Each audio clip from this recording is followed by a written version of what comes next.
perdona, a ver, ¿cuánto digo? Las Damas Primero, Sí. 2001. Llegas con un disco que tira la puerta abajo, un disco tremendo, con canciones como La Puerta de Elvira. Pero antes hay Sí. otro que es Contrabando. Ajá. Y el disco, te cuento, el disco Contrabando lo grabamos en Punta Paloma, que hay un estudio de grabación, en el tiempo en que el cometa Harley, ¿no? Hale, no sé si llamaba, porque me confundo con la actriz, Hale Bob o Hale Bob creo que se llamaba. Y todas las noches aparecía, cuando terminábamos de grabar, aparecía ahí arriba. Eso está en Punta Paloma, mirando al estrecho. Y ahí grabamos un disco que es, como los anteriores, está muy impregnado de la música del Magreb, del flamenco, de la música salsa, y hay 3 o 4 piezas muy experimentales, ¿no?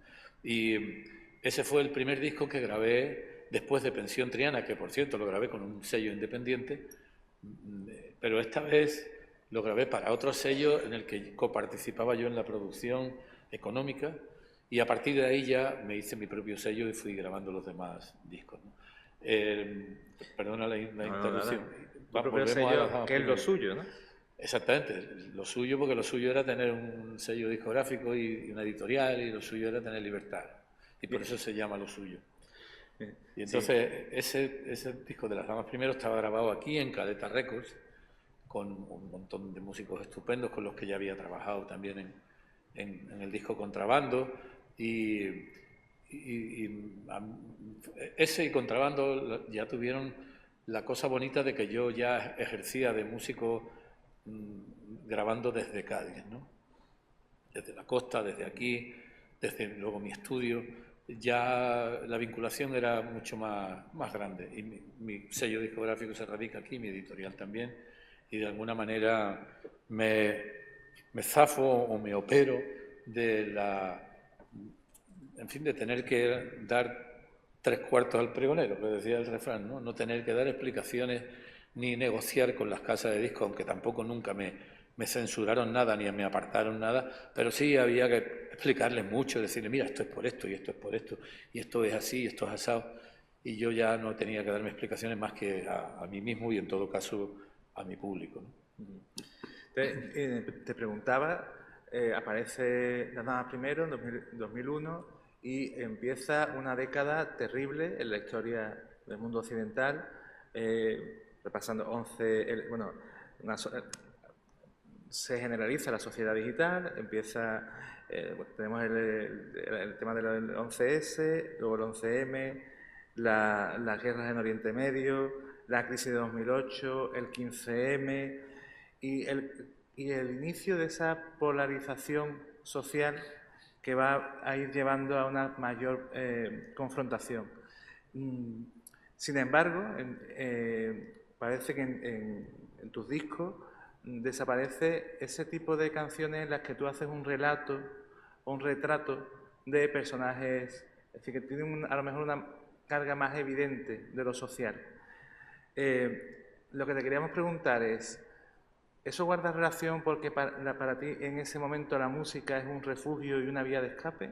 ¿A qué disco te refieres? ¿O a qué? En la época Bueno, a los años esos. Sí, esa década. Bueno, a ver, yo nunca canté panfletos porque el primero que escribí me pareció horrible y me di cuenta de que eso era una octavilla que podía tirarse en una manifestación, pero eso no tenía nada de artístico, ¿no? Sí.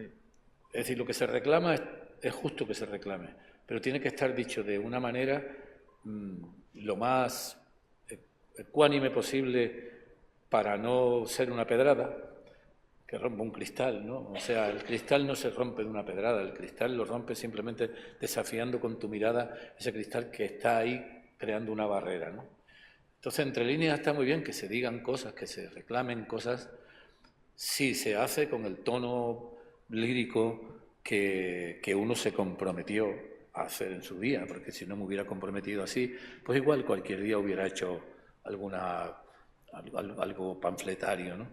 Yo siempre he creído eso, que por respeto a la poesía no puedes utilizarla para convertirla en una octavilla, y por respeto al público, por supuesto, respetar, o sea, concederle la libertad de estar de acuerdo con lo que tú estás diciendo o no estar de acuerdo. Porque si yo desde un estrado donde te ponen un micrófono y venga, y todo el mundo se sienta ahí, uno empieza a alargar consignas, está haciendo política, no está haciendo música. Si te lías a alargar dogmas, estás haciendo proselitismo de la religión, no estás haciendo un ejercicio de libertad ni una muestra de trabajo artístico. Yo creo que eso es lo fundamental, ¿no? Y volviendo a lo del ego, el ego con un micro por delante se convierte en una ametralladora que puedes usarla doblegando al que tengas delante si tienes la habilidad suficiente o la verborragia o el lenguaje suficiente. Es decir, que el estrado, el lugar donde te subes, también hay que verse desde abajo. Entonces, como tipo que soy, que me gusta la música y me gusta estar ahí y escuchar lo que me dicen aquí, tampoco me gusta nada que me den lecciones o que me sermoneen, ¿no? Así que yo intenté durante todos estos años, por supuesto mis actitudes políticas todo el mundo las ha sabido, pero no he hecho, me he manifestado y he estado en un montón de actos políticos y tal, pero mis canciones se han deslindado de alguna manera un poco, que ya digo que solo entre líneas estaban y que tampoco sé muy bien, ahora habría que ver qué canciones y todo eso, si lo que estamos comentando es así, porque yo creo que nunca he sido, antes de eso, más vinculado a la denuncia que entonces. Tampoco lo creo. No, claramente. Al hilo de lo que decía, de lo que has estado comentando, dijiste hace poco, y cito tus palabras, no me gusta alargar consignas, para repetir, pero si uno se dedica, si uno predica con actitud y la solidaridad, eso se nota enseguida y el público se hace amigo. Es un poco lo que estabas diciendo hace un momento y bueno, creo que en gran medida eso está más en el fondo, en la esencia de lo que cantas, que en la consigna, que en la letra. Sí, también voy a hacer énfasis también en el hecho de que el sermoneo o el hablar con mucha seguridad de estas cosas es un poco un desprecio al discernimiento del que escucha, porque tú le estás diciendo, esto lo sé yo y pues como yo lo sé, pues esto es así. No, no es así. Hay que decir las cosas para ver si tú, aunque tú lo digas, yo pienso así, pero dilo de tal manera en que puedan de alguna forma solidarizarse contigo, ¿no? O alinear su pensamiento con el tuyo, pero es que esa no es la exigencia. Es que lo que se pretende es un estado emocional que pase durante 1 hora y media con unas canciones y unos músicos bonitos que tocan música divertida y que lo que está pasando es una cosa con muchos colores. En medio, si hay algún axioma o algo que tú quieras decir más tajantemente, procura evitarlo, porque ya entonces vuelves al panfleto y ya no es lo que yo había acordado conmigo mismo.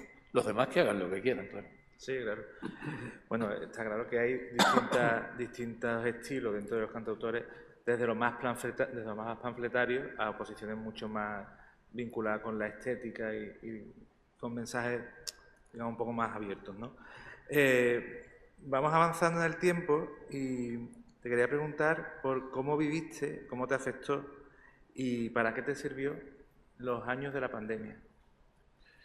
Bueno, voy a volver a lo de antes que has citado, todas las debacles, todas las cosas que ocurrieron, porque estamos hablando aquí uno que canta, pero al centro estamos hablando de historia, ¿no? O sea, es mi historia particular, pero lo que está pasando alrededor es importante y marca en mis canciones ciertos cambios, pero lo que ocurría alrededor también es decir, que yo, aunque en mis canciones no me dedicara a denunciar las maldades que estaban ocurriendo, pero evidentemente todo lo que ocurría a mí me importó mucho y de alguna forma creo que todos sufrimos un montón con las crisis inventadas, esta de la macroeconomía, de las burbujas inmobiliarias y de todos los fraudes tremendos que se han hecho pues con el consentimiento del propio Estado, auspiciando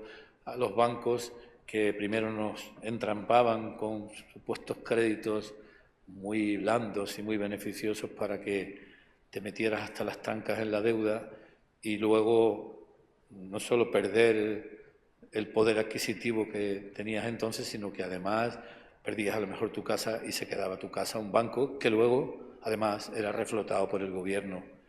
Así que la indignación que ocurría cuando el 15M pues fue más que esperada. O sea, era una cosa que tenía que ocurrir, ¿no?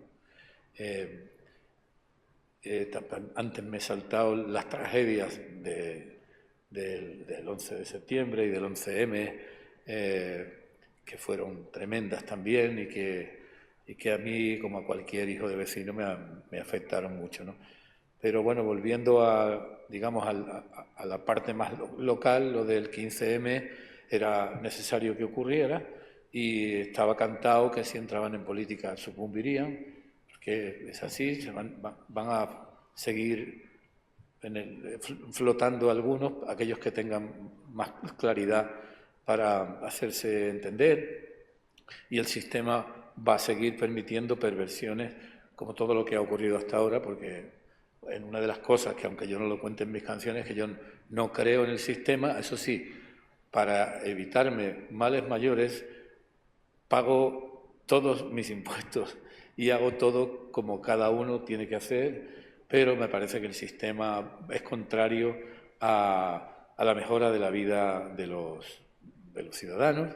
Incluso antes hablábamos con nuestro compañero, no me acuerdo cómo, con Javier Ortolá, hablamos del sistema de estudios cuatrimestral. ¿Qué asignatura se puede dar en 4 meses, ¿no? ¿Y qué carrera se puede hacer en 4 años, ¿no? Lo digo por vosotros, los jóvenes que estáis ahí,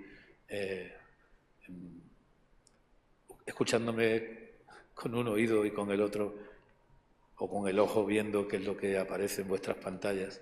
Yo no sé si os dais cuenta de que en 4 años es muy difícil formarse, en 4 meses es muy difícil cubrir una asignatura, y si sois conscientes del esfuerzo que para los profesores es concentrar eso en tan poco tiempo.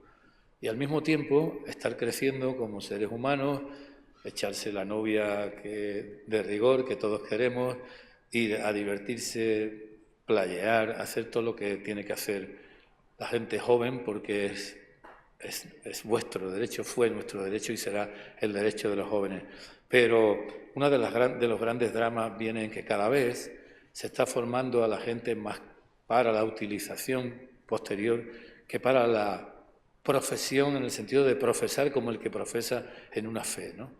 Yo profeso en la historia, yo profeso en la literatura, yo profeso en la ciencia, yo profeso en la música. Se está formando a la gente para que mañana sea un tipo que cumpla con horarios, se someta al sistema y pague impuestos y siga teniendo que pedir para poder comprar la casa, en el supuesto de que seas tan loco como para ir a pedir un crédito para comprar una casa, o viviendo de alquiler o viviendo con tus padres durante más de una década. Esa es una reflexión que yo venía queriendo hacer al margen de las preguntas, porque me parece que, no sé, el sistema no quiere que seáis los mejores en lo vuestro, sino los mejores en lo vuestro para